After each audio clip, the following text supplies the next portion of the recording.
Oh yeah, I'm excited to make this one. Listen, all right. Today is just about inserting positivity straight into your veins. So the Game Awards happened recently, and while I disagreed with the whole DLC could be nominated for Game of the Year thing, I believe that DLC remasters and remakes should all be grouped together and put into a separate category, and those could even be duplicates of the other categories, right? But what I wanted to say is that, nevertheless, this Game Awards, this particular year, from the trailers that I've seen come out of it, just seem to be phenomenal. The event was long. I didn't watch it because of the earlier reason. But what I wanted to say is, let's give respect where it is due. Jeff Keighley has managed to create not only the most prestigious awards that we have now, but also a much better E3 celebration than E3 ever was.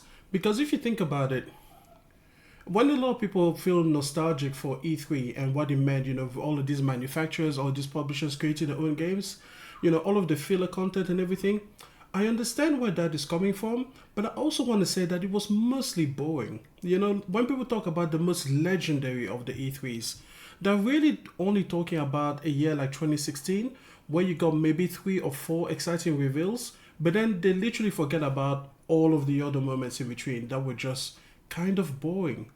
Instead, I actually think that the Game Awards is a better E3 than E3 because, I mean, first of all, you're awarding games, so it's like it's centered on the games. So it's great to be able to give games their accolades, right? Even as some games are snubbed here and there, yes, we understand.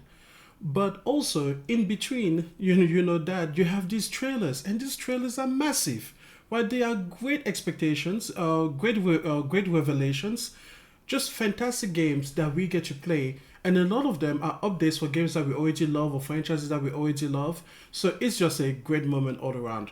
So today, here's what we're going to do. We're going to pay homage to the wonderful time that we got delivered by Jeff Keighley and the Game Awards by going through some of the trailers that came out in that moment. I think I have 8 of them lined up for you. Yeah, I have 8. I wanted to make it 7, but you know what? Dave the Diver had to be in there because I absolutely love Dave the Diver. So it had to be in, it just had to happen. So now it ended up being 8. Okay, so we are just going to watch the trailers together, and then we're going to discuss some of the things that I love about it, and hopefully I can just inject some positivity into the discourse and talk to you about the games that I'm excited about. If you don't see your favorite game or your favorite announcement, please do not take that as a slight. Simply means that for me it didn't rank in the top 8 or whatever. So that's basically it. That's all I wanted to say. So now let's get to these things. All right, let's get to these trailers. Let's enjoy these games. Dave the Diver. Now, just a quick thing. If you haven't played Dave the Diver, I highly recommend that you play Dave the Diver. Look at this. Look at this strip over here. Look at this. This is revealing myself. This is exposing myself. Huh? Look at all of this. Terrible. Terrible. Okay, now go and play Dave the Diver. Okay, it is wonderful. During the day you basically go fishing, and at night you run a restaurant, and it's a great game. It's also a fantastic game to play on your portal because it doesn't require like quick reflexes. So if you're like, hey, I'm away from home but I've got the PlayStation Portal, or you just want to play a cool game to chill out wherever you are around the house, it's a great portal game. And now this is the expansion. Okay, so this trailer here isn't going to show us much, but we get to see, some of the things that we love from the game. Let me just switch the volume a little bit. We don't need the volume much for this. Ooh. This is just really cool stuff. Okay, so basically the trailer here just shows us that they are going to a new land. And look, I'm excited about this game. You know what? It's just a really cool game. Like I said, if you haven't played Dave the Diver this year, absolutely get to it. You're going to love it. Like most people did in the world, right? So over here, let's cause that and let's go to the next game. So this one here is Rematch, and this is by the Seafood developers. I haven't actually played Seafood yet. Okay, it's on my list. It's fine. But they are coming up with a football game. And listen, guys. I don't care if you're American or wherever you come from, okay? The only proper game that should be called football is football. It's the world's game, and now we're having a 5v5 online versus thing going on. So that's cool. you know.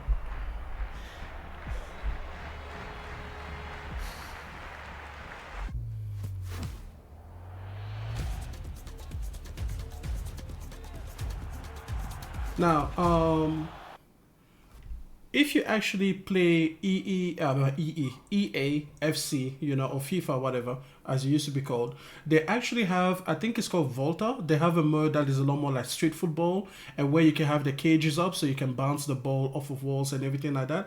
And that's pretty cool. But I do like this aesthetic. It reminds me a little bit of that Volta mode from EA, and definitely, you know, Rocket League, in terms of like, you know, the kind of more cartoonish design, stylized design. What I like about it is from the moves that they make, they also seem to be mostly just doing things the proper way. You know, I'm sure that there will be some crazy modes where you can do a lot of things, and I'm sure some of the physics will be a little bit warped, but the overall representation is still fairly faithful to, you know, what actual football is about. You know, I'm sure there's going to be different kind of rules, like there's not necessarily going to be offsides and everything like that. The keeper might be able to grab the ball anywhere on the field, but you know, we get some really cool action here. And listen, I'm not saying that this will be successful, but if it comes out and it's a straight up multiplayer game and it doesn't require the live service elements to keep it going, it could work. It could actually work as a game. So, you know, Rematch, definitely looking forward to looking at that. So, hey, you know what? Just another fantastic game. Look at this. Guys, see this final screen here? If you ever have, okay, anything bad going on, this screen will literally reveal everything. Everything that you do on YouTube. Okay, let's go ahead and kind of celebrate Helldivers 2 as well. I think this was a very fun trailer too.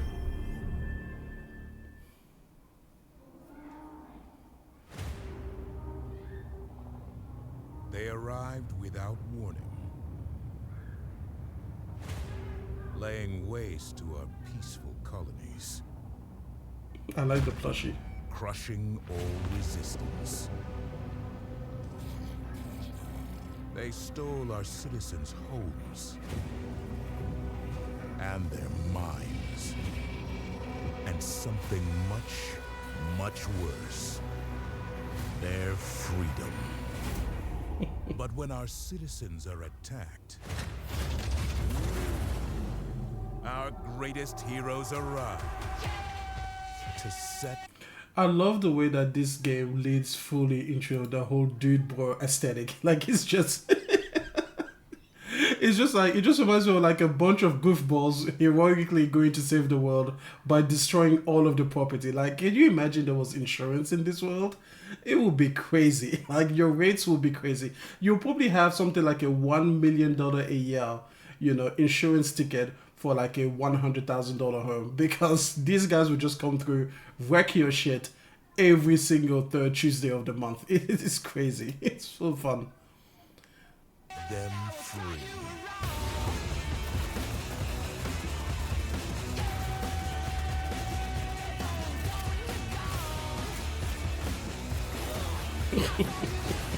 Together. Now, the funny thing is that I personally have not played Helldivers. I have a whole thing about it, you know, the fact that PlayStation gamers need to pay for online where PC gamers don't. Still doesn't sit right with me. Still haven't supported it because of that reason.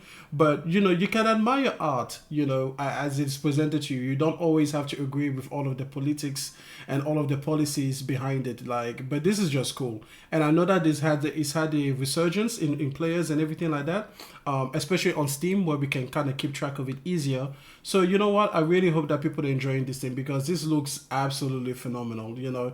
One day, I hope that either PlayStation manages to actually make it so that it's fairer for PlayStation Plus or PlayStation users. And what I mean by that is simply that they could just remove the PlayStation Plus requirement. I have PlayStation Plus. It's not about paying more for access to the game for me personally, but it's just the fact that it doesn't sit right with me that PlayStation players who are part of the ecosystem, who actually support the hardware and the console and accessories and everything, they are required to have internet access, okay, and pay PlayStation Plus membership here on PlayStation 5, whereas on PC, those guys are not. But that aside, this was like a phenomenal trailer. I'm sure people are already enjoying it. So that one was cool. And that's also another good part about the Game Awards, that you get things like that are dropping on the night. So if you were a, Helldivers 2 player, whether you are a Labs player or whether, you've been continuing for the whole time, it's really cool that you can download the update that night and start gaming, which is always a cool thing when it happens, no matter which event it is. So yeah, that was our trailer there for Helldivers. Okay, and let me switch over here. Okay, now we have the Outer Worlds 2. All right, let's go ahead and take a look. See, this was a really fun trailer too.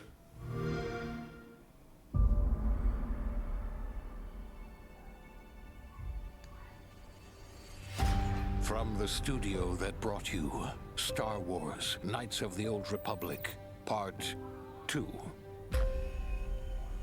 Neverwinter Nights, Part 2. And Fallout 3, Part 2. New Vegas. Comes. Can I just say that the visual upgrade that this game has received is phenomenal. This is exactly what you want Xbox Studios to do on the Xbox. Massive glow up, beautiful technology.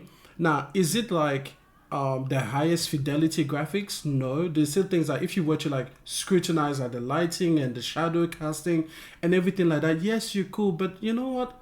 This just works great in that art style. You could say even that the parts of it that are glossier than life, the parts of it that don't really strictly adhere to just how light should bounce around and everything, that part is part of the aesthetics, is part of the world. And I think it's a phenomenal world to be in. I played the Outer Worlds and I thought, part 1, and I thought it was like a great 7 out of 10 experience. There's something about that whole Bethesda RPG system that just doesn't sit right with me. I wish that they would make a single player, it is single player, but what I mean is that they will make a narrative focused game without the branching paths, so that they could tell a deeper, richer narrative. When I played the Outer Worlds, the part that I actually liked the most wasn't the main story, but it was the DLC. I think it was Attack on Gorgon or something like that. There's another DLC that was available that I didn't play. That one was about finding out the murder and everything, but I had enough of the game by then. But the point is, I think that if they were to actually try to play a game, even let's say the Outer Worlds Part 3, same universe, but this time they're telling you a deeper, richer narrative without all of the freedom, all of the player freedom that they include, because it's a trade-off. If you have player freedom, like the ability to kill characters, including side characters and companion characters and villains and everything like that, you can kill them almost at any point in the Outer Worlds Part 1, but it means that the storytelling then cannot be as focused, because they do not know that you have a particular character. Let's say that the story or the plot requires someone like Andreja to be Andreja. That's not from that game. I forget her. What was her name? It was Palvik or something. The mechanic girl in part 1. Let's say it requires someone like her to be alive, right? But then you inadvertently kill her or you send her out of your crew, then obviously the story will break down because you won't have that character accessible to you anymore. So I appreciate the Outer Worlds Part 1. I think it's a fantastic 7 out of 10 experience for myself. I can easily understand why for some people it will be a 10 out of 10, because if they do not lean like me for that whole deeper narrative, they want the player freedom and everything, I can definitely see how they would have liked it. And this is definitely going to give them more of that. So this one here, I'm excited for, because I can see the improvements. But for me, the version of the game download will be truly I'll have to buy this on day one, or I have to get a Game Pass subscription. Day one will be a version where you've actually removed the RPG mechanics, which I know is a controversial thing to say. But the point is, whether or not they cater to me or not, it doesn't matter. What actually matters is that this looks like a phenomenal project. A completely original Part 2. And like all good sequels, we've included everything that should have been in the first game. I like that line. More action, Oh yeah, and also, if it was to appeal to me the most, hey, listen, make it third person, okay? This whole first person games, listen, first person is dated and archaic, okay? Make it first person, you don't have to so you make it third person. You don't, games in first person, they're cool, but nah. Make it third person, there's just a lot more flexibility, a lot more design flexibility, a lot more varieties and powers that you can use, a lot more theater to the experience, and it's just better. Okay, games are meant to be played in third person for the most part. You know, obviously there's isometric views as well that are pretty damn good, and top down, which can be fun, but third person is really where it's at, and this game will look fantastic in third person. So Outer Worlds Part 3, make it third person, remove some of the RPG flexibility in trade-off for a deeper story and a deeper narrative, and yeah, basically it will be like a really fun retro sci-fi you know, first party PlayStation game, I guess. Hey, listen, I like this game. They don't have to do that, but it will be cool. More weapons. It looks so good. It looks so good. This game looks good. Okay. Get ready for an adventure that took 3 times longer to make, but will almost certainly be 2 times bigger. Baby, baby, baby, you ain't seen nothing yet.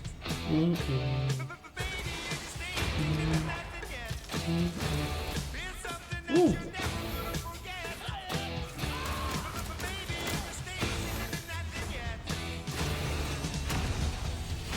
In 2025. Yeah, very, very good. Okay. Next year is looking crazy for games, man. Listen, if you are a gamer and you make it to 2025, you will be handsomely rewarded. Like, all of these games that are coming out, so many exciting things, and you still have your backlog from the previous games, because let's face it, I still haven't played Baldur's Gate 3. I still haven't played GTA 5. There's so many great games to be played. So yeah, nah, it's really cool. Yeah, really love this trailer. I think that if part 1 was a 7 out of 10 for me, even as it is, part 2 will probably be an 8 out of 10 or higher, you know. So it's just a fantastic thing to be able to see that. And now here's an interesting one. Okay, Elden Ring Night Rain. Okay, I might actually just forward past this trailer, guys. Sorry for, I mean, world looks good, you know, PS4 level graphics, but that's okay. Something's taking over. I'm gonna fast forward through most of this because I know that there's some dialogue in the beginning. And it's interesting, right? Because I think this one might be standalone. I think this is a standalone game. And that's very interesting. If it's a standalone game, like I think it is, because it will basically be saying that you're reusing the same maps, the same assets and everything, but now you have a different appeal to it. Now, if you have followed me for a while, you know that I believe that PlayStation, especially the first party studios, should create more multiplayer game. And I want you to know that I mean multiplayer, not live service. And I think a really big thing is to be able to create experiences just like what I believe this is, which is you reuse the same assets, reuse the same combat that you've already used and everything, but make it co-op. Do exactly what Ghost of Tsushima did with Legends, okay? Make it a standalone co-op game and make it PvE. And I really do think, I really truly believe, guys, that people are underestimating how much people want to have PvE in their games. A great co-op PvE where you don't have to worry about PvP, you don't have to worry about cheaters. You can just get a small party of 3 or 4 with your people, your gamers, your tribe, you know, your squad, and just be able to partake in amazing adventures like these, right? Like, especially if this is like a huge map. Like, let's say, I don't know, let's say they even just put 10% of Elden Ring in there, but now you can run around with your friends and battle these crazy bosses and everything like that. It's such a great, like, middle ground between having single player and multiplayer, between having something like a single player, one character driven game versus something like a MMORPG, you know? Like, I think this year is the perfect... It's not even that it's perfect, but it's a great balance. It's a place that needs to exist in more games, because how doesn't this look phenomenal? You know, I'm not that intrigued about Elden Ring because the thing about From Software games is that I've always felt like they did not give me enough of a reason to care about the world. Like, why am I doing the thing that I'm doing? But if I were to run around with my friends, well, then it doesn't really matter what the story is or where it pulls me in. If the gameplay quality is good, you're tempted, you know. So I think this is fantastic, and again, it is literally coming in 2025. So it's just absolutely great, you know, absolutely great reveal. And now we talk about the big one, you know. Let's watch a little bit about this one. You know, we'll start at the beginning. Now over here, one thing that I don't like, okay, is that first of all, this is pre-rendered, okay, and then second, it's an unannounced NVIDIA GPU. So I guess it's like the 50 series cards. I wish it was more middle of the range because let's face it, most PC gamers do not have the 4090s or the higher end. So, you know, if this was like on the 3080, this would be great because it gives us a great visual representation.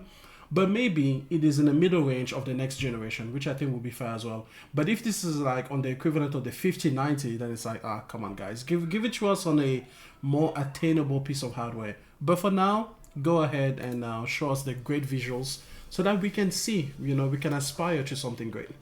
Dearest daughter, I've watched ye grow from a devilishly curious child into a remarkably young lass with much grace, wisdom.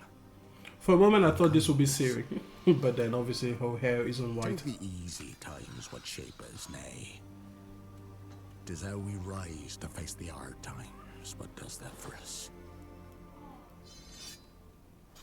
Even heart of gold. You've the spirit to overcome adversities aplenty. Darling. Sweeten. Today's the day. Ye fill out your destiny.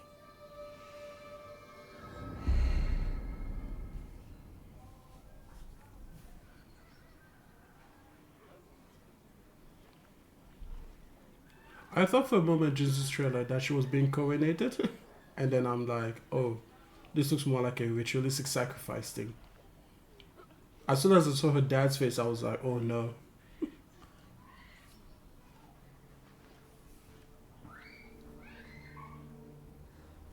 Forgive me, daughter. 'Twere my only choice. I shall be the bringer of salvation.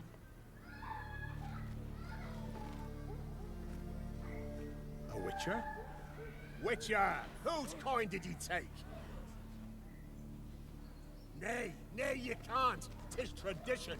Chosen she is, by the gods. No! You chose her.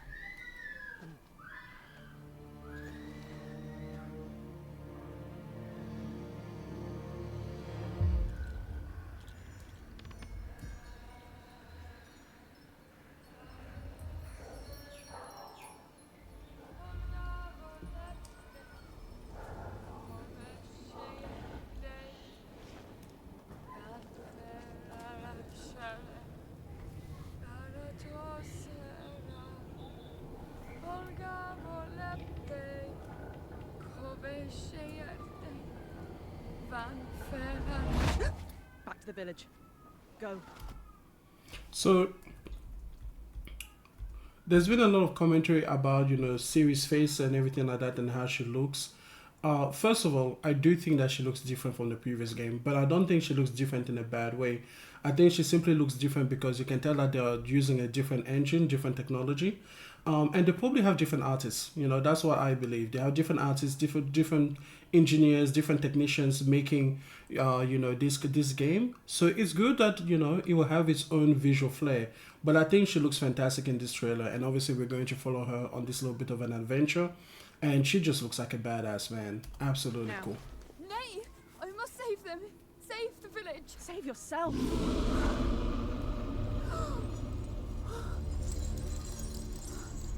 Run. To shelter. To your father. Run!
Ooh, the way those fingers closed there, like a spider.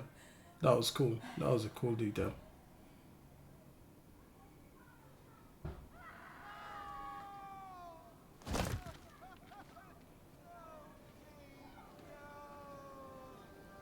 She were to go to the woods.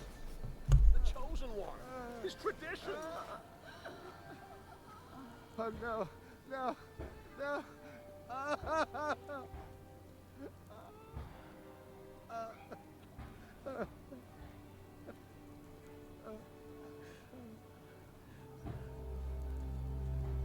It's all we wanted.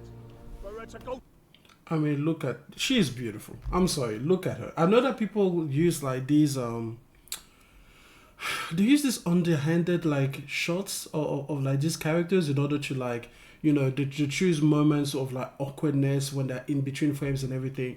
But, you know, let's put aside the sad moment that is currently being portrayed. I mean, look at this person. Look at her jawline. Look at everything. Her braids. This is a beautiful character model. Like, people say that they want beautiful characters in games. And then when they give you one, it's like, why are you complaining? It's crazy. She looks absolutely awesome. She looks like a badass. And I can't wait to play this game. This will probably be one of those games that, if it releases well, okay, I might play day one. Because CD Projekt, I don't trust them still. To the woods. To go to the gods. Gods? There are no gods here. There are only monsters. I hope she kills them all. Those men are trash. Okay, now listen, I absolutely love this trailer, right? One thing that must be said is that I also like the silent moments of these trailers. The ability to get you to slow down and to simply experience part of the story. If you've played The Witcher 3 like I have, then you know that this could be a side quest. This might even not even be part of the main quest.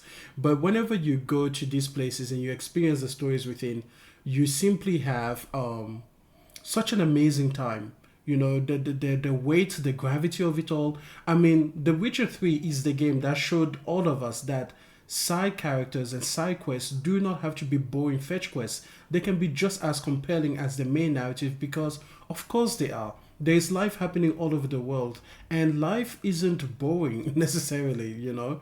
It doesn't just have to be, you know, imbued with a heroic narrative in order to be interesting. And the details in these trailers are gorgeous. I mean, look at the facial animations, look at the pose, look at the fidelity, look at the freckles.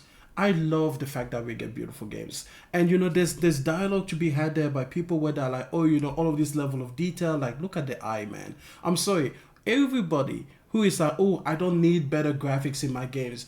Nah, I disagree. I don't care if this costs $500 million. We need games like these. You know, like, remember the first time that you watched like a movie like Tron, or the first time that you watch a movie like Avatar, or the first time you watch a movie like Inception, or even Avengers Endgame, you know, did you really think to yourself like, no, I don't want better quality visual effects. Like, I don't want better CGI and more believable awesomeness. No, you want it. You know, there is no film fan that looks at the improvements on the technology that we've been able to have, where we can make, you know, things like Transformers look like they behave in a way that respects graphics or gravity and everything like that. And then they think to themselves, no, this is not what I wanted. Yes, it is what you wanted. Okay, now, we don't want that at the sacrifice of good gameplay. We don't want that at the sacrifice of a deep story. We don't want at the sacrifice of compelling narrative, but we do want it. We want this evolution, you know? I'm so tired of the people that keep saying like, oh, Sony should have spent $200 million on the game. Bro, is it your money? It's not my money, it's their money. Let them create.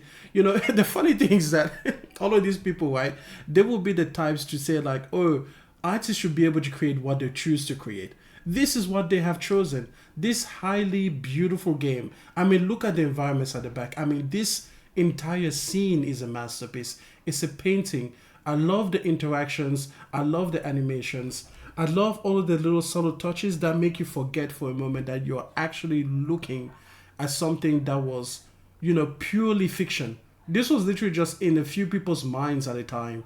And then they put it together, this presentation for all of us. I think this is what gaming is about. We talked about previous games like Dave the Diver and, you know, Rematch and everything like that. And they have this artistic, stylized look. And that belongs in gaming. But this hyper, you know, photorealistic, you know, take and everything, I like it too. I really love it. It's really up my alley. You know, when I look at it, you know, as a photographer, when I take a look at it as like the light bouncing and playing, the shadows, the mist, the darkness, you know, the silent, the foreboding nature of it all, the atmosphere that it creates, bro, I want this to be part of my, you know, gaming diet as well. You know, there are people that will take a look at games like these and somehow try to shame you for appreciating the graphical fidelity. And I think that is a complete mistake. You know, we should appreciate games, all kinds of games. And yes, the best of the best, the highest of, you know, the upper echelon of graphical fidelity, you know, and the marriage between that, great combat, fantastic story, that should also be celebrated. And it's awesome. Now, talking a little bit more about Ciri, not just the way that she looks, but the way that she acts during this. She acts like she is new to the Witcher, to the Witcher role, right? You know, you see some moments of hesitation and everything like that. Some moments where she seems to lose composure and everything. And this is narratively a departure from where we kind of saw her at the end of The Witcher 3, where she was being chased by the White Hunt, right? Because there she, first of all, had more unique powers. She had her own, I think it was Elder Blood powers or something like that. And she wasn't a Witcher then. So narratively, there are questions to be asked, you know, about how exactly she finds herself to be in this position. And I'm curious for the answers, man. Listen, I don't need devs to come out and explain to me the story beforehand. Let me experience the game. Let me find out for myself. And perhaps at this point in the game, she has sworn off the use of her, you know, her other powers because maybe she wants to prove herself as a Witcher. Maybe she's like, you know what, I can do this without a crutch. I can do this without cheating. Or maybe she's lost the powers temporarily. But either way, I'm fascinated to play as this character. I think she's a badass, man. And you know what? It's cool to also start with someone that's a little bit less experienced, someone that's a little bit new to the world, because we get to, you know, experience the world through the eyes again. Like, yes, Ciri is part of this world and she has been for a long time. But in this new role as a Witcher, we get to see this world. We get to be reintroduced to this world. And man, I could not be more excited. The only thing that gives me pause is the fact that CD Projekt Red betrayed us in 2020. I don't care if you liked Cyberpunk 2077 from the beginning. I thought that was a huge betrayal of what we should expect as fans after a fantastic amount of time. And you know what? No, I'm not going to give them a pass until they prove with this game that they deserve to get our trust back again. So you know what? I'm in for it. I'm looking forward to it. And I absolutely love everything that I'm seeing. I think that Ciri looks amazing. I think that she is amazing. I think that her story is going to be even more compelling, and I really, really hope that we get to see the other characters that we love again. You know, Yennefer, Geralt, well, oh god, what was the other one? Anyways, I hope that we get to see those characters again, even if they are older. But if we don't, like, let's say that this has been, you know, multiple decades since they passed away or whatever, that's okay too. I'm looking forward to the other characters because this game looks absolutely phenomenal. So yeah, you know what? CD Projekt Red has a real hit on their hand, I think, and a really great chance to prove to all of us that they are the studio that made us fall in love with these stories in the first place. Okay, let's continue now with the most exciting game, okay? We're going to talk about Intergalactic later because that is a game, you know, that is, you know, kind of its own topic. But this year is the most exciting game in the entire presentation by far. This is the one that I will definitely be buying day one. If I had to say a day one buy right now, this is definitely the one. So let's go ahead and enjoy Split Fiction because I just think it's, oh my god, this game is a dream come true. This is so cool.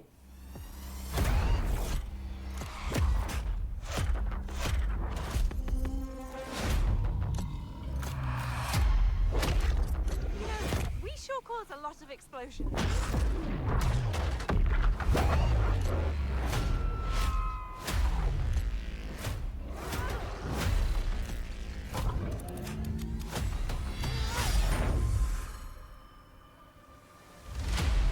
Okay, you better get ready, because I'm about to show you Hazelight's next co-op adventure called Split Fiction. Now, let me tell you this, get ready for a ride. You play as Mio and Zoe, two aspiring writers that hope to get published by a new tech company that can simulate their stories to life. I can't do this. Please calm down. It's time. You can't shut it. No! Accidentally, they end up in the same simulation. What are you doing in my story? Something bad is going on here. And there, they find out that their stories are about to get stolen. No one escapes my simulation. And in order to save them, they have to escape back to reality through the very worlds that they created. Hands above your heads. But the thing is, they're strangers, and Mio writes sci-fi, while Zoe writes fantasy. So you will, for every level in the game, jump between a sci-fi world and a fantasy world. Alright, let's pause right here just to gush over this game. First of all, absolutely brilliant. Absolutely fucking brilliant. Okay, listen. I made a video recently that said that gaming is more vibrant than ever. And I just want to restate this point with this game in front of us because this is exactly what I was talking about. I said in that video that indie games by themselves prove that gaming is better today than it was yesterday, and it will be better tomorrow than it is even today. Because when you have games like this that are from indie teams, Hazelight is an indie studio. Yes, they work in partnership with EA Originals, but they are still an independent developer. And look at the graphical fidelity they themselves are able to bring us. I mean, look at these character models. You know, look at this. This is an independent studio, guys. Like, this is crazy. Indie games are no longer the little apps that you downloaded and you play, you know, just like some kind of 2D render of a triangle fighting squares. No, these are like, you could believe that this is a AAA game production. You absolutely could believe it. Graphically, it looks just as good as the Outer Worlds 2, right? Graphically, it looks better than a lot of like AAA games that have been coming out to us. I mean, look, you can say what you want about, you know, so many other games, but I do believe that indie developers have now brought us to basically Nevada, you know, when it comes to games, because they do amazing things. And let's talk specifically about this game, the concept behind it. I mean, isn't this what you imagined gaming could be as a child? That you could merge these different worlds together? I am a huge book reader, right? And I always think to myself, hey man, could you imagine if, you know, characters from this book were isekai'd into that book, you know? And I have often imagined like a fantasy character going to a sci-fi world and vice versa, right? And being able to bring some of the skills, some of the movesets and everything like that. Of course, this is a little bit different where it is the authors themselves, But I just think that that is such a cool thing mentally. Like, I can't wait to play this game. And another thing that this game also shows is that there is a desire out there for co-op games. Again, exactly what I was saying before. Co-op PvE games are hugely undervalued. Oh, by the way, my neighbors are screaming their heads off. So if you're hearing screams in the background, those are my neighbors. Yeah. Anyways, where was I? These games are hugely undervalued, okay? Because we just have such a phenomenal example of it right here. And I cannot, you know, it's so cool. I can't say enough good things. Variation, and you'll have a unique mechanic for every level. Let me give you some examples. In this level, so the cool thing about Hazelight as well, if you've played the games, is that he's not lying. Every single level in It Takes Two has a unique mechanic. Every single level, and there's lots of levels. True, I haven't even finished it yet because I still haven't gotten a partner, a co-op partner to be able to play with. But I just absolutely love Hazelight. I love what they are doing. When it comes to acquisitions, right? Platform level acquisitions, whether that is Nintendo, Microsoft, Sony, Valve, or whomever, I always think that this is exactly what I want from them. Take a team that is filled to the brim with creativity, that is offering a completely different experience from what your main, studios already do. Because, for example, Hazelight is committed to this whole idea of like all of our games will be co-op, and they facilitate that with the friend pass, and then give that team a huge budget, or a budget that is large enough for the ambitions, and allows them to push their boundaries. I mean, this looks even better than It Takes Two did, and It Takes Two looked phenomenal. So yeah, if we could have more of this in the industry, where the big players help the small players, okay, without even necessarily having to absorb them. A lot of people, when they saw Stellar Blade, they said that PlayStation should acquire the Shift Up, but I disagree. Let Shift Ups remain independent. Just, whenever you have the opportunity, inject them with cash so that they can bring their creations to life, but then leave them independent so that they still maintain full creative decision making, so that they can work with other partners if they choose to. So for example, Hazelight right now is working with EA, and they've been working with EA for a long time. They've always said that their relationship with EA has been great.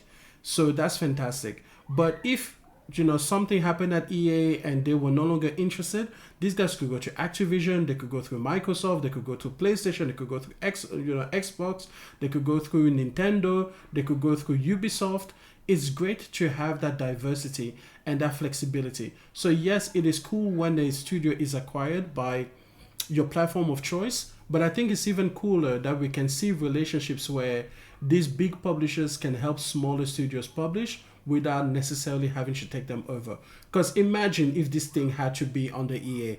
Imagine if it had to make as much money as a football club does. It would be absolutely horrendous, right? level, you start out by finding dragon eggs that hatch. Hey, stop licking. And then they become a little bit bigger dragons with new abilities. But in the end, they grow up to be full-ass dragons.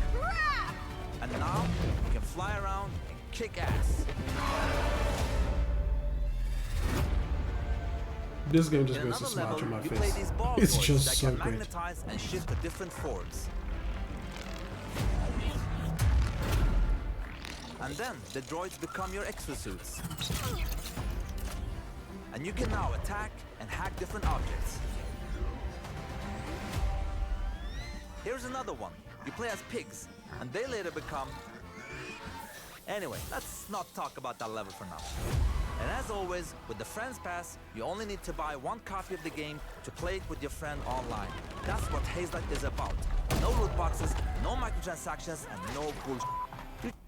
Love this guy. Absolutely love this guy. I mean, listen, when I first played Brothers: A Tale of Two Sons, if you had told me that he will grow to create a studio that can produce this, I mean, this is like Ratchet and Clank level. Like, this is so cool.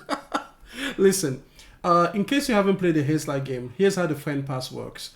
If you or your friend have the game fully downloaded, the other person can download it and be invited to the game. And you don't have to pay for it. Like, basically, that's it. Only one of you has to have the game. But the cool thing about that is that it's an unlimited amount of invitations that you can make. So if you wanted to, let's say that you buy the game and you play it with one friend and you love it, then you play with another friend and you love it.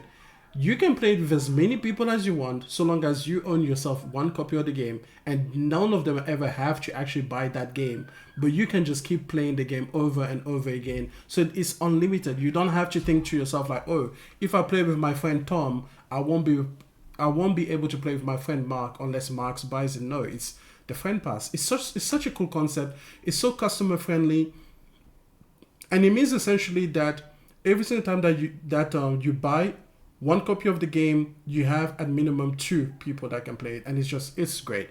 And most of the time, you can also play local co-op on this game, so it's both online and local co-op. And man, I really love Hazelight. I love them for existing. EA is a company that has overall been ruinous to gaming, but we've got to give them this. This EA Originals program has been good for gaming. And while it doesn't absolve them of all of their sins and everything, it is good that they don't require microtransactions, loot boxes, and other types of bullshit in EA Original games. So, you know what? Props for that. You gotta give credit where credit is due. Just get the game. So you have unpaid parking tickets. Time to die. Excuse me?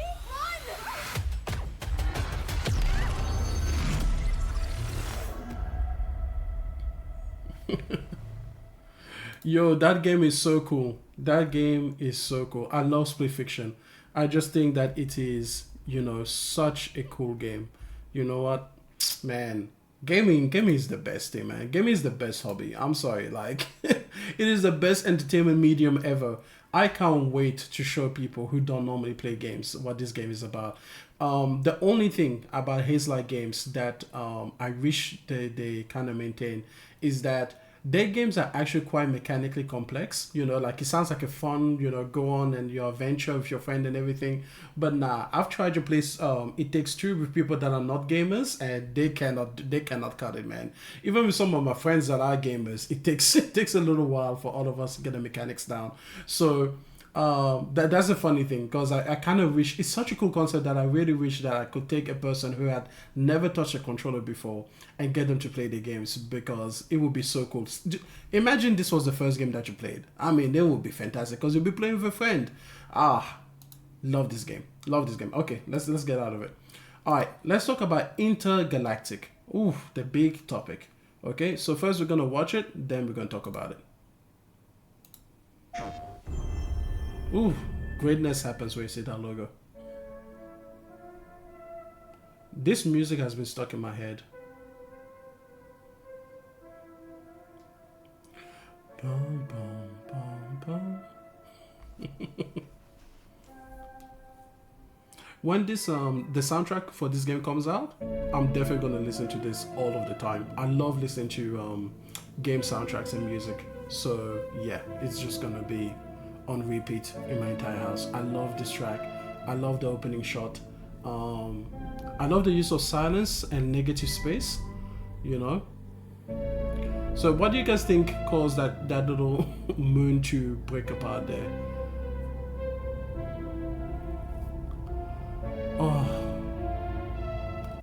The only thing I wish is that this was the Normandy.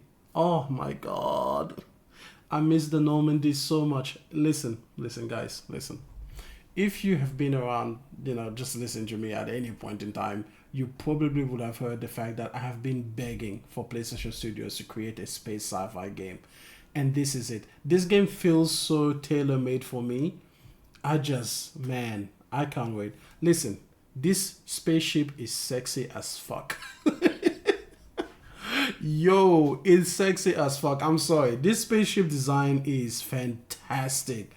I really wish that after I finish this game, that I have as close a relationship to this ship, I think it's called the Tempest, as I do to the Normandy. Because the Normandy, man, when I think about the Normandy in Mass Effect 2, dude, it's like nostalgia for friends I had. Like, it's amazing. And this spaceship design, it's so cool. One thing about me that I always love is, first of all, straight lines, angular designs, triangular designs especially, but this asymmetry here, the fact that you've got this, these decals on the left but not on the right wing. It's just, man, listen, the Porsche logo, bro, all day.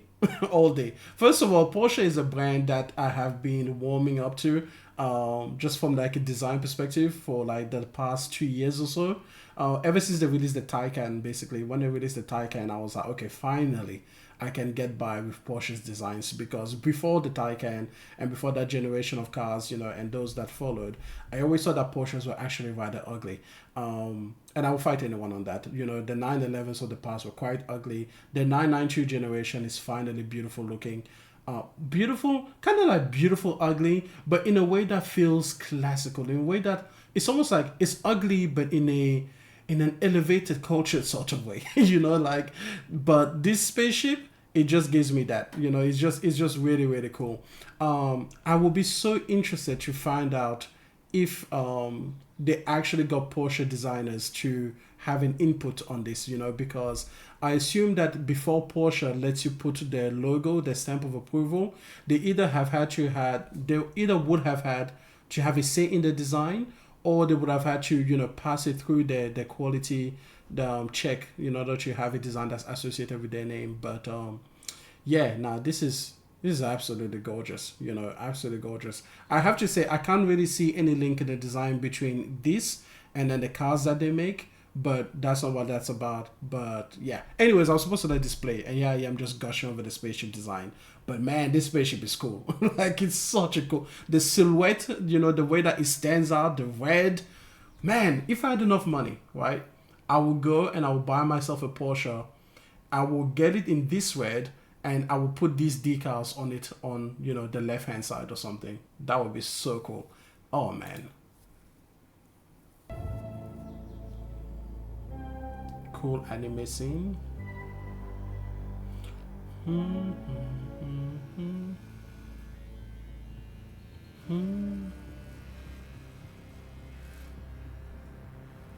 Okay, you know what? I've changed my mind. You know what we're going to do? I'm just going to talk through the trailer because I don't want to just come back to the same scene. Now, here's the thing that I love about this whole mirror shaving scene. It has nothing to do with the fact that she's shaving a mirror, right? It has everything to do with the interior design of the ship, okay? Now, here's the thing. What I look at sci-fi, the best sci-fi representation of actual space travel and everything that I've seen so far, oh God, what was it? Jesus Christ, I'm drawing a blank. I am drawing a blank. It's a TV, The Expanse. Thank you. Oh my goodness, I nearly lost that. The Expanse TV show has a and books. I think they are based on books, right?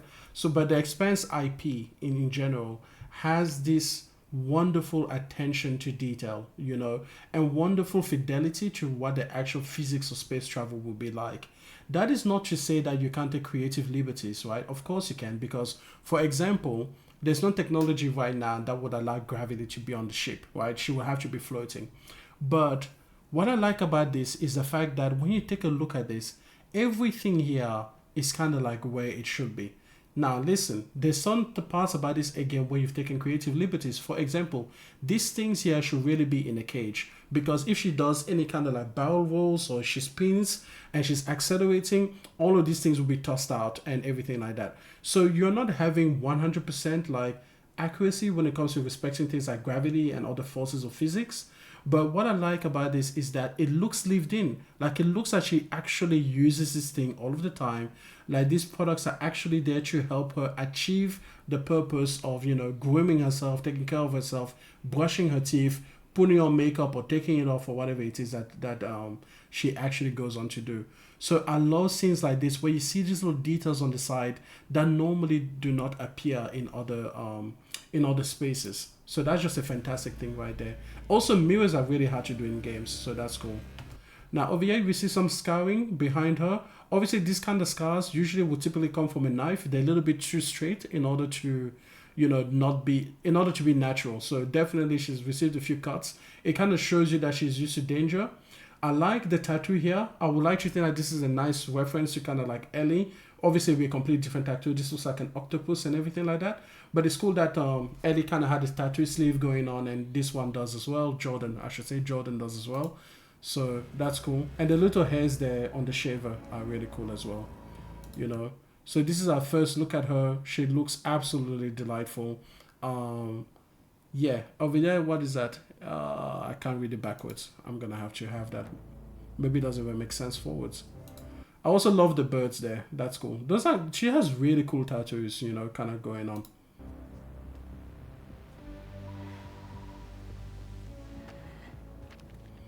I like the fact that she's looking for the remote, because I, as a person, I'm always looking for the remote. Okay, now over here we have some wonderful details here. Okay, so this guy at the back here is going to be her target. That's who she's going to be looking for. She's clearly a part of this 5 aces group that we have here. Okay, and essentially what we can see here is that, as I say, for years these notorious intergalactic criminals were unstoppable. Then suddenly the crime spree ended. Here's what I think this is about.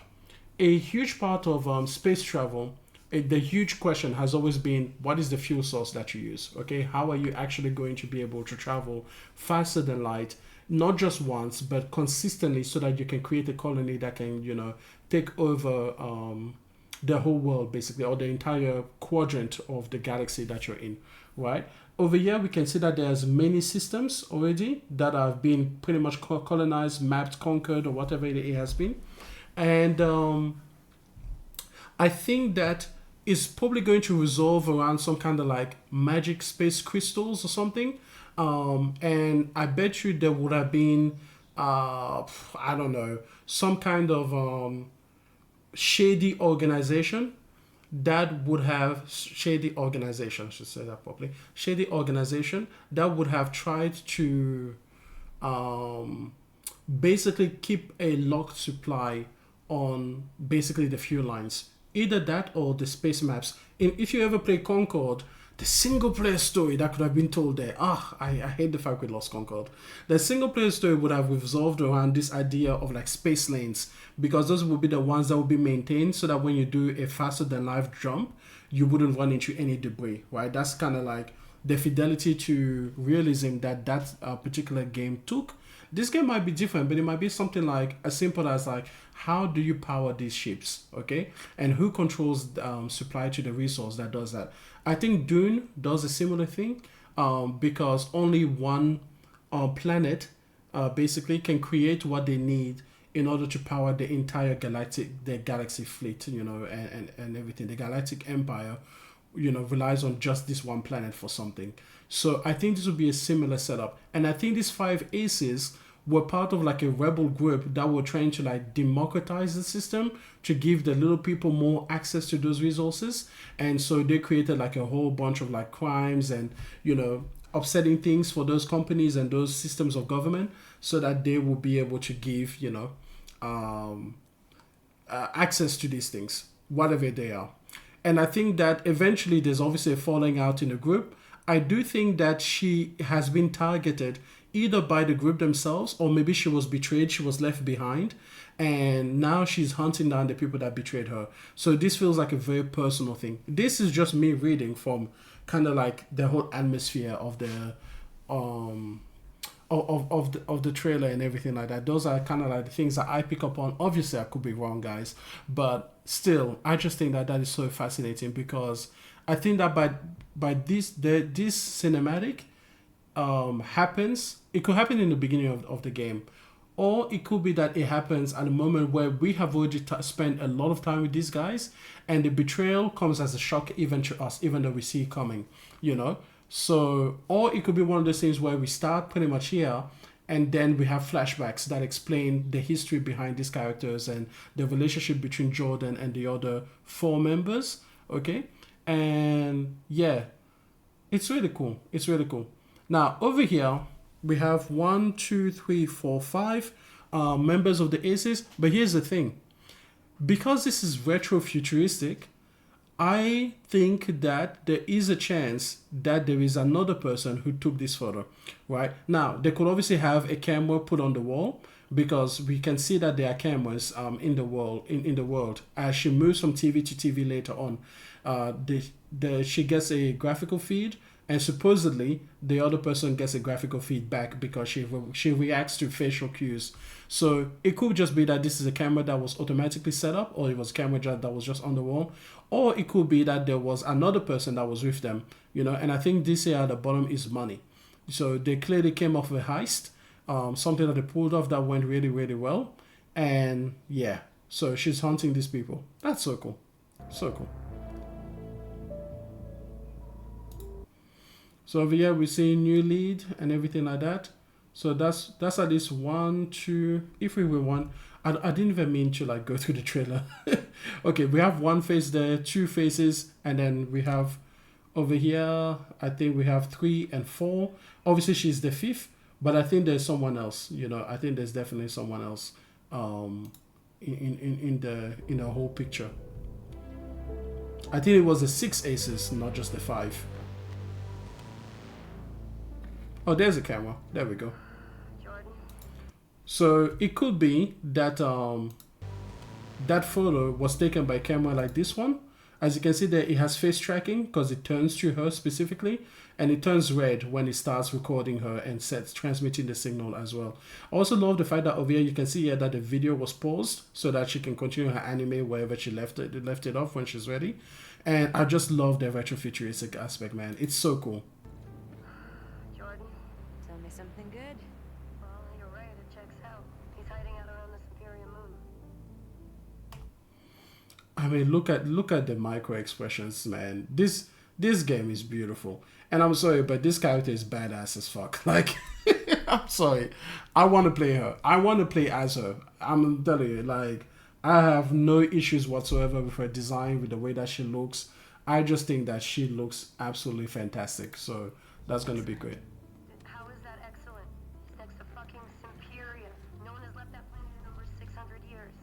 Can I just say that from an audio perspective, I like the fact that when they're going through the door, you actually lose a little bit of sound until you come into this room and then the sound comes back fully. That's a really cool touch. I love the fact that she's sloppy. And by the way, the way that she eats this fast food and everything, this proves to you that they're definitely taking liberties because you're not transferring momentum. Because if you were flying this ship and you actually accelerated at the speeds that she seems to accelerate later on, you definitely will have this just scatter all over the walls and all over the floor. Old school style printer too, so that's cool. This is definitely her actual computer deck setup, as you can see over here. And yeah, the details at the back there is really, really cool. So anyone who even flies close to it is never heard from again. Superstitions. No. I like the way that when she leaves the area, you can see that the camera actually retreats and falls back onto itself, right? So over here, if you take a look at this camera here, you can see that it's filming her. And if you keep track of it, just pay attention to detail, see how it tries to follow her all the way through, all the way to the left of its mobile range. And then when she goes beyond it, it actually turns off, it resets back to normal, and it turns off. So what that means is that the person that you're watching always has one camera feed.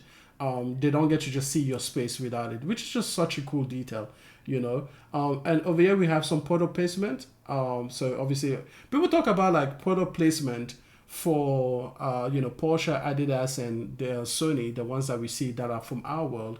But the thing that makes the product placement not bad is that the world itself has brands. So if you're incorporating some real brands with some fictional ones, and you know, like showing branding is part of what everything does, I think that makes it sit in the scene well rather than stand out.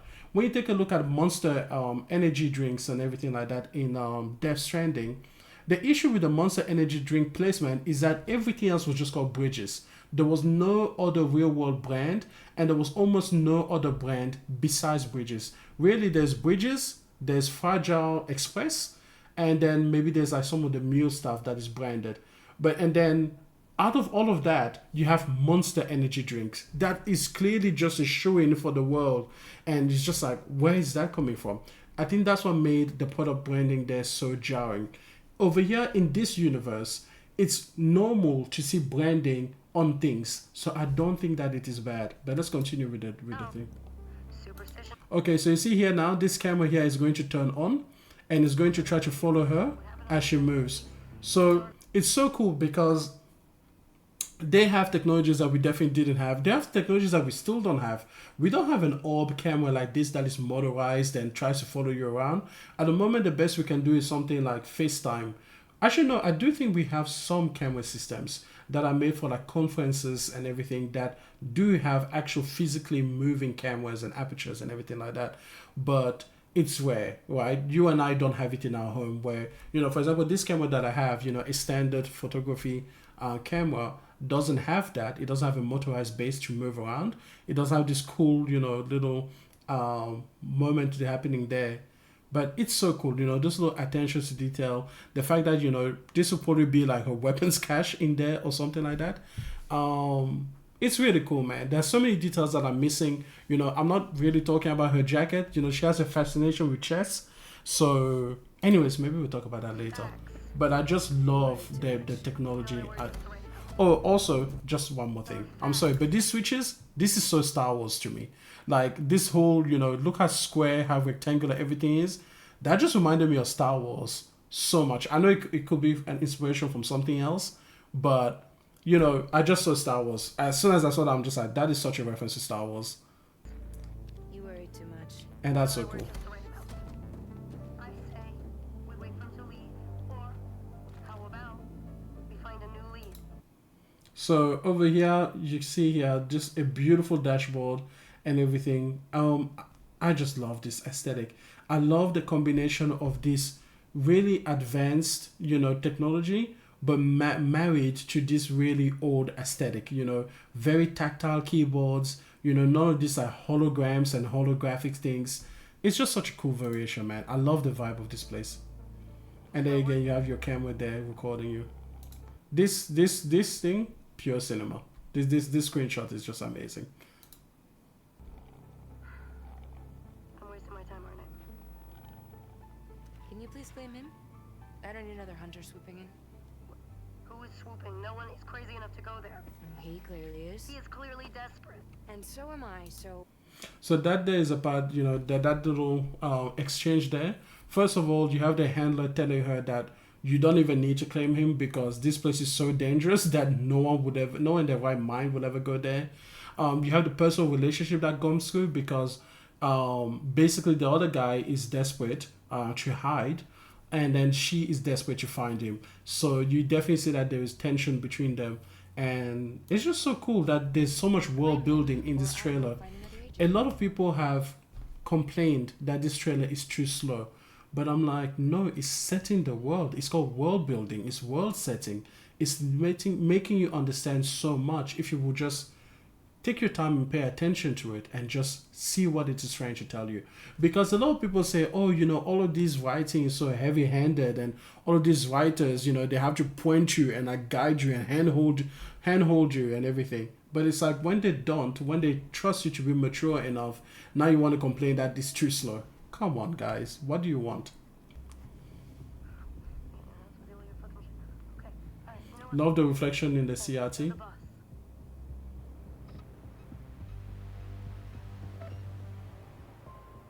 Thank you. Listen, kid. I'll see you on the other side.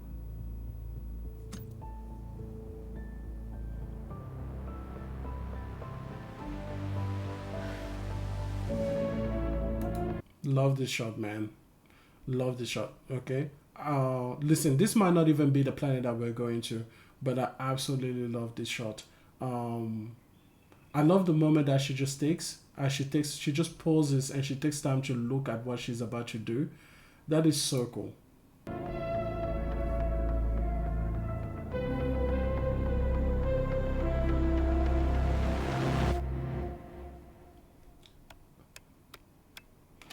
Yo, this is so me, man. When I'm about to start something, then I'm just like, oh, Jesus, fuck it, let's go. First thing I do is I put on some tunes, man.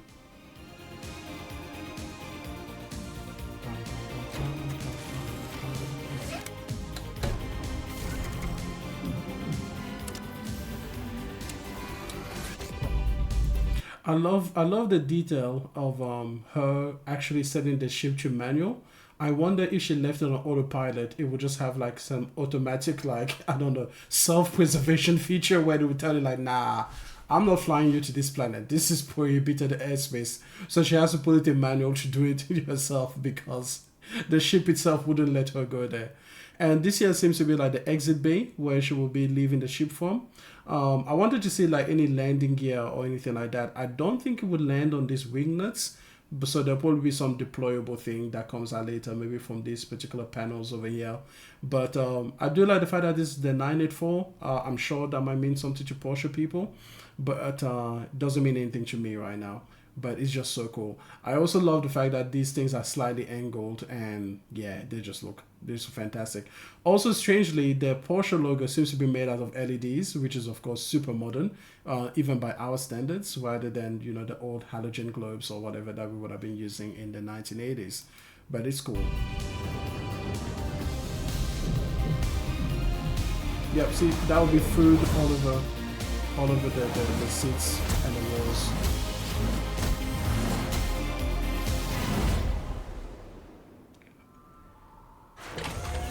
So I think that is the moon. So now we seem to be on the planet, and there's a moon that was broken. Look at it from the other side. So that's cool. Now this monster is, I mean, 3-armed, super cool.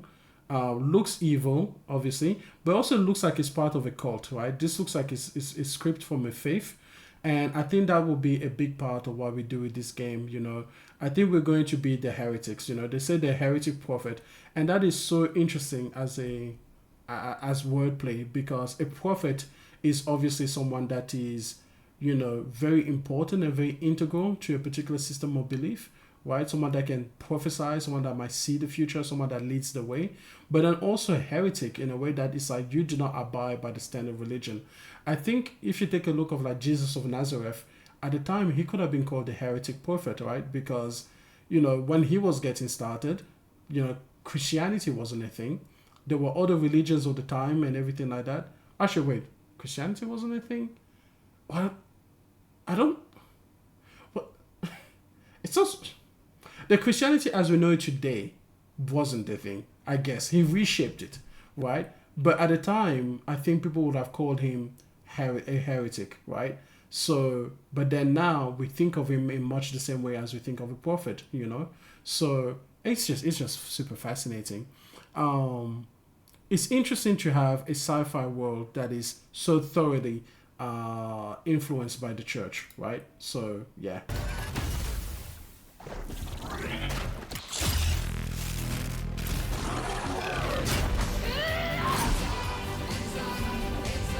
Yeah. So listen, man, I am super excited about this particular trailer. I think it's so cool, the use of silence, the use of color. You know, this planet looks absolutely beautiful. We have a big ass swirl there. I mean, if you were to actually be affected by these weather systems that seem to be forming on the planet, that would be so incredibly interesting. And then obviously you have this blown up moon. Like, what do you think? Obviously it looks like an asteroid would have actually like smashed that moon, you know. I mean, look at those weather systems forming on that planet. This whole planet just looks like it's a whole bunch of trouble. It really, really does. Yeah, nah. And the way that is just lit from, that means that there must be what, a sun, you know, lighting from the other side. So, but then there's a sun on this side as well. But hey, you know what? I don't know enough about astrophysics to kind of commentate as to, you know, the orientation of the planets, and, you know, obviously the destruction of this moon would have had an impact on the planet. But it looks so much smaller than the, you know, entirety of the planet will be. But man, spatial design is cool as hell. It's just... yes, the anime over here. Obviously kind of showing us where the inspirations came from. So violent. I love how violent it is, you know. Over here, when she's first shaving her head, it's cool to see the fidelity, you know, the fact that when she's got her arm on the bench over here, you really feel like her weight is on it. They've put something magical to kind of give you this whole notion that she's actually touching the things that she's touching, you know, the finger gestures and everything like that. It's such a cool detail. Now over here, when she's shaving, the fact that this blade actually seems to be there. So despite my wonderful full head of hair, for most of my life, I actually went out and I had like a buzz cut as well. And I used to do it myself. I used to do it in the mirror just as she's doing it. So I guess for me, it's like a little throwback to my childhood.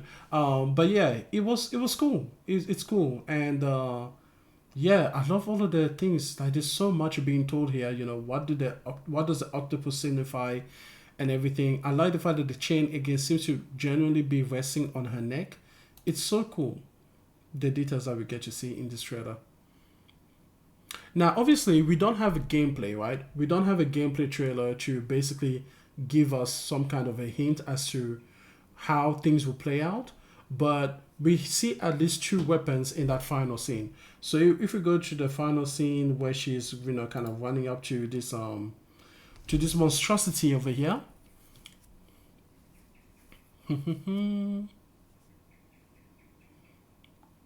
Oh, look at that beautiful views of fog, first of all. Okay, now you see here she has a gun. Okay, so I don't think this will be melee combat like only. I definitely think that we are going to have firearms, and I think we're going to have a lot of them. You know, Naughty Dog has already promised that this will be the deepest gameplay that they've ever done. And over here, the cool thing as well is that look at all of these trees. They are slightly bent. You know, what is it that bent them? It looks like they were bent, but you know, by like the impact of something, you know, like a shockwave or something that's really hitting the ground hard. You know, the reflection over here is so beautiful, so gorgeous. You know, it's just so cool, man. It's just so cool. And the way that she turns on that saw, the way that it arcs electricity, like look at that. And man, it's so cool. How do you not want to play this, boy? Would you not want to play it? Everyone wants to play this, man. Like I said, looking for the remote control. Now over here we can take some of the look at other let's see. Over here, unfortunately, I'm not seeing any reference to the what is it? I'm not seeing any reference to the actual system of faith, you know, like the Cimperian faith or whatever. I do think that it is a church that had probably something go wrong on that planet, and then they created something to make it inaccessible, or they inadvertently made it inaccessible, and right now they're trying to keep people away in order to protect the secrets that they left on the planet. So I do think it has to be something like that. Like I said, we already talked about the aces. Oh, over here, I think this guy here made a lot of money, and he is on this ship over here. I do think, because obviously she has no I don't think she has enough money, first of all, but she has no use for a ship like this if she's going to fly solo, be a bounty hunter, and go ahead and hunt people down. So I do think that this here is going to be either his ship or the ship of one of the other members of the Aces, and this is what she's basically looking for. And I do think, because you can see here some spy shots, right, are going on. I do think that what's going to happen is that when she reaches the ship, it's going to be completely destroyed by the planet or the gravity or whatever anomaly, and then she's going to have to go on foot and track this guy down, because she knows that he is a resourceful guy, and he would have made sure that he didn't die in the crash or whatever is going to happen. So those are my theories. We got to see, you know, in a year or two how extremely incorrect I was. Also, can I just say, this ship is luxury as hell. Look how big this bed is. This is nearly as big as my bed right now. I also love the headphones. Oh my god, I'm a headphone guy. And oh, if we go back, I wanted to mention the chest things, right? Because we actually have the time now to kind of geek out a little bit over the trailer. Let's just go ahead and da-da-da-da-da. So what do we have here? Aha, let's go. Was this here where they had chess pieces? She seems to have a few chess pieces around. Maybe I haven't come to the right part yet, but we'll see. Okay. I like the little, you know, pocket chips there. That's cool. Now, yep. Lots of writing instruments as she should. Again, proving that, aha. So over here, we have the chess pieces. We have what? 1, 2, 3, 4, 5, 6. Okay, now we have 6 chess pieces there. And I think that those chess pieces signify the people that she is hunting down. Or maybe it signifies the progress towards this one person. Maybe the pawns are like his underlings. And basically, when she takes down all 6, part of a mission at least will be completed. So yeah, I just noticed that she does have chess pieces right besides this thing, which makes me think that there's a relationship between the two. Also, another thing that I wanted to say is that, again, the fact that things here are left out like this, you know, if you take a look at like NASA as we have it, you will know that everything has to be locked down, right? Not only for the acceleration and braking, but just for the fact that there's no gravity in space and all these things will be floating everywhere. So it's cool to see just from the storytelling that there's definitely going to be creative elements taken. And then obviously in the actual world, no matter how fast you're going in your ship, these things are going to stay put, which is something that Star Wars does. You know, most sci-fi shows and everything do this. The Expanse tries to be a little bit more realistic, so then they tie everything down, they close everything, they compartmentalize everything so that when they move the ship, things don't you know, go all over the place. So that's cool. Thinking of it though, these things could just be because I see here, look at this, these guys look like pawns too. So this could be a magnetic board, and then these things over here are just there so that she can, you know, stick things to the wall. So it's possible. It's possible. It's possible. We'll see. We'll see. Like the coat hanging there. I love her bed. She honestly probably makes her bed better than I do, even though it looks messy, because let's face it, guys, I don't make my bed, not even to this extent. I have, my goodness. Now, can I tell you right now, my current bed mates are my clothing from last week that I left on the bed. That is just, I mean, it's just sitting it's just sitting there, and I should clean my bed. You know what? After this video, I promise you, I won't. It's definitely not going to happen today. I can't be bothered. This is a cool shape, you know. So we've got a kitchen on the other side. We've got a dining table there. You know, that's cool. I like to think that this here is going to be her armory, because you can see that she picks up the gun from there. So again, if you just catch that in the last frames there. So yeah, you can see that she picks up the gun. So we definitely are going to have guns in this game. And I would like to think that if we come back to the ship, this is where she will be storing her guns and everything like that. It's cool that it is tied down though, so that kind of gives it so some idea that, you know, the world is trying to be a little bit faithful. I do like all of the cupboards and everything like that for putting things away. So that's cool. Her ship also looks a little bit older, you know. It wouldn't surprise me if this wasn't a brand spanking new ship, you know, if this was something that was maybe passed down, you know, from like her father or her grandpa, because you can see a lot of marks.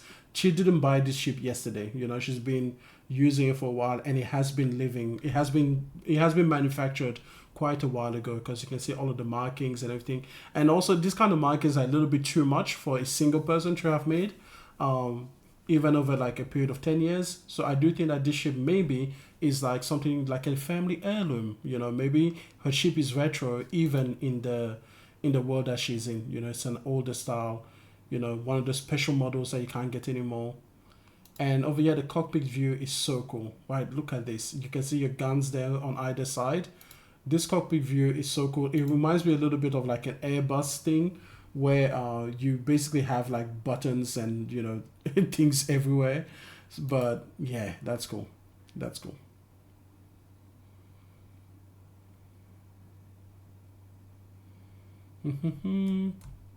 Okay, cool looks. Oh, by the way, I know that there's lots of references to like things like Akira and, you know, Cowboy Bebop, but I haven't seen those particular anime yet, so I can't pick up on them. But, you know, for all the people that can, hey, you know what, that's cool. That's cool too.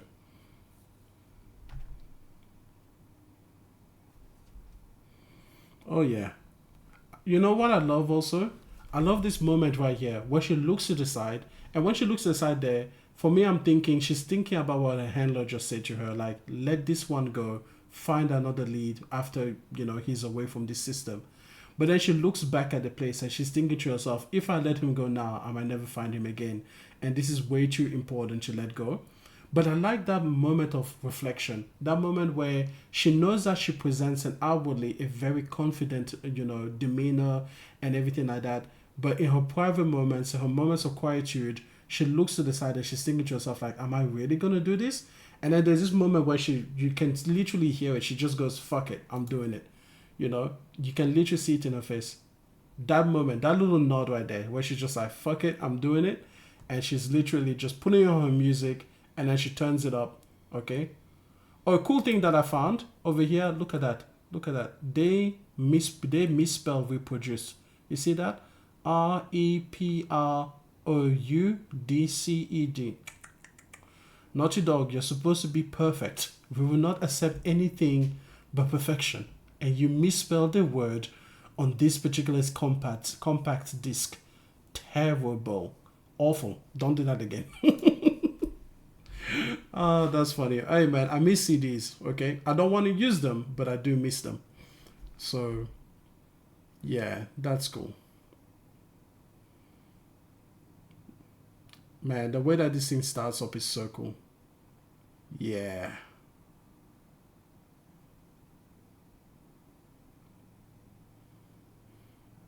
So before this particular screen came on, I don't think anyone had any idea which studio was doing it.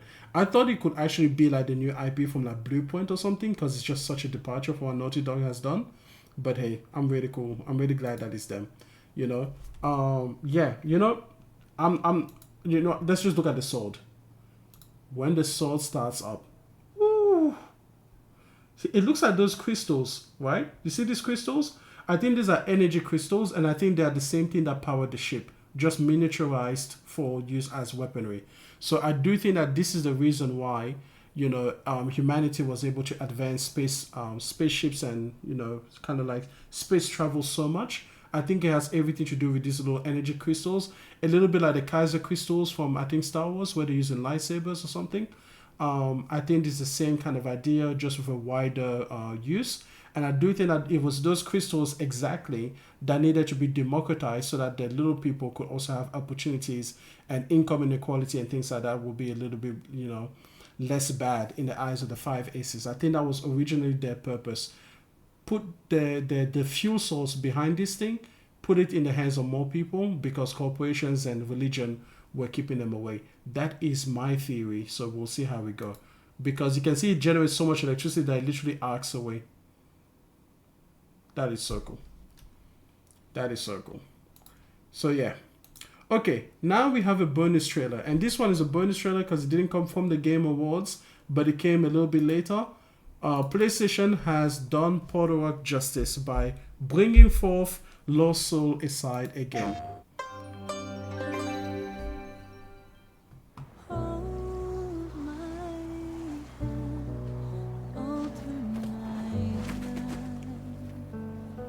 So it's a China Hero project, so that's cool.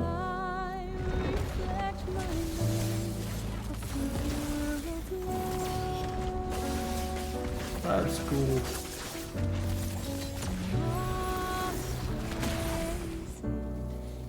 Yeah, I like the visuals here.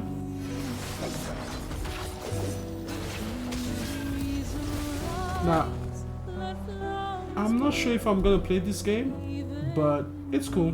Good that it exists. I know people have been looking forward to this for many, many years, but yeah, we'll definitely see how it goes. One thing for me that I didn't, you know, just doesn't give me the whole thing is this part here where they are running and there are no footsteps on the ground.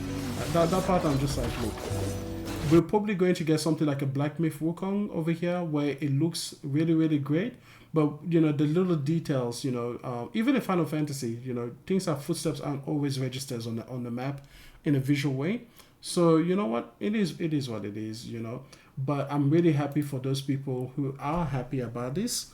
And yeah.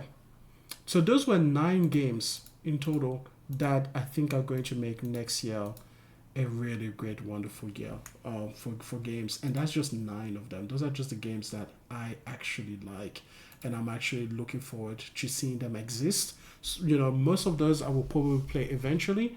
But yeah, I just thought that's it. I thought we should have a positive moment where we celebrate the games, we geek out over the games, we talk about the games, we fall in love with the games, and we just look forward to the games again, because there's just too much negativity in games. Thank you to all of the people that subscribes. Like, I've never asked people to subscribe. Now we are at over 500 subscribers, which seems crazy to me. But thank you for taking the initiative and giving me the time of day. So if you are new here, I will always be honest with you and about what I think, and with how I feel about certain topics. Yes, there will be a lot of conversations about things like platforms, PlayStation, Xbox, Nintendo, my thoughts and opinions on that. This isn't a game review site. I like to talk about games, but I don't want to review games. The reason I don't want to review games is, number one, there's enough game reviewers. Number two, that's a whole skill set that I would have to learn. Number three, though, and most importantly, I think that reviewing games would force me to play games in a way that I don't like, which is I will have to play the games of the moment, because game reviews do best when they are either at the onset of the game or when they are shortly there after the game has come out. I typically like to take my time with games. Certain games I will play on day one. Other games, it might take me years before I ever get to them, And I like the freedom. I like being able to pick and choose. And I will never want to let that go in order to trade that, I guess for monetization or anything like that. So we'll always talk about games. We'll talk about, our reaction to games and topics in gaming. But you're not going to come to me to, look for an in-depth review of a game that is highly structured, highly edited, highly compartmentalized. I'm just going to give you my thoughts on games from time to time. So, in the meantime, if you haven't played Dave the Diver, go play Dave the Diver. Personally, I'm still going through my backlog. At the moment, I've been playing Word 96. But that one is another one that I kind of want to play with someone else. There's just, I have so many games where I'm just like, what, I can enjoy this game by myself, but I want to discover it along with other people. So what, it is what it is. Recently, I went back into Returnal. Oh my god, Returnal is so great. And then the other day, I actually started off Returnal, okay, and I joined a public cycle, and I helped a person beat Returnal for the first time. Actually no, for the second time, because they were in Biome 4. But point is, I helped them finish the game, and it was such a cool moment. So that's another game that I would give a shout out to. Go on Returnal. There are still people playing. There are still people looking for, partners to play online co-op with. So if you can help someone in Returnal kind of finish the game, I think it's just such a wonderful thing. But go out there, play games, okay? At the end of the day, whether you like Nintendo, Xbox, PlayStation, PC, or, mobile gaming, go play the games that bring you joy, so that you can, kind of remove yourself from all of this vitriol that is so easily shared on YouTube and Twitter. Gaming is meant to be enjoyed. Gaming is more vibrant than it has ever been. It's more diverse than it has ever been. It has more variety than ever. It has the best crop of developers that we've ever had, And whether you like games like Lost Soul Decide or Elden Ring, or games like The Witcher, or games like Intergalactic, or games like Helldivers, or games, like The Outer Worlds, you're going to always find games that are there, that were made for you, that were made with passion and with love. And at the end of the day, that's what matters. You are in this hobby to enjoy it, and enjoy it to the fullest. I believe that you should. Okay, enough about me. I'm gonna go read a book first, yes. Also go read. It's cool. Books are good. Books are like games, but you are your own graphics engine. which means that basically you will always have the highest fidelity, right? Because I've got ray tracing in my imagination, so I'm telling you, it's great. It's great. You don't have to buy an NVIDIA card in order to enjoy the amazing graphics that books will give you. Okay, talk to you later.